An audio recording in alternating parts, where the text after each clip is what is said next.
მე როდესაც პოდკასტში ვიწვევ სტუმრებს და ამ თემას ვეხებით, ურთიერთობების თემას. თუ გოგო არის ჩემი სტუმარი, ბიჭები არიან გამკრიტიკებლები და თუ ბიჭი არის გოგოები გამკრიტიკებლები და რა არის კრიტიკა? და აი მაინტერესებს რა არის კრიტიკა? რა და ქართველმა ქალებმა არიციან კარგი სექსი ეს ბიჭებისგან და გოგონებისგან ქართველმა კაცებმა არიციან და მე ერთმანეთს ეჯახებიან ხოლმე და მიდის იქ კომენტარებში ერთი ამბავი. დით რა არის ახლა ეგ აქამდე ითულებოდა რომ ქართველმა ქალებმა არიციან კარგი სექსი, მაგრამ დღევანდელ დღეს დამინჯერეთ ასე არ არის.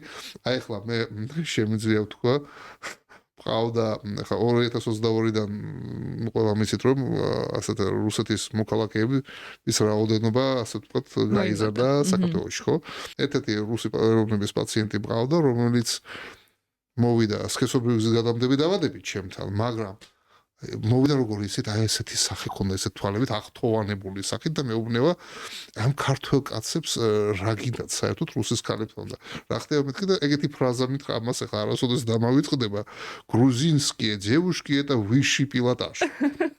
ანუ თვითონ და მაგისმაც მაკაცმა გაიცნეს კლუბში ორი ქართველი გოგო და ნუ იქ ასე ვთქვათ ფეერვერკული სექსი ქონდათ. გოგოების ადანაშაულებენ ბიჭებს, რომ კარგი სექსი იმას მარიციან. გოგოები ბიჭებს ადანაშაულებენ და ბიჭები გოგოებს. საინტერესო.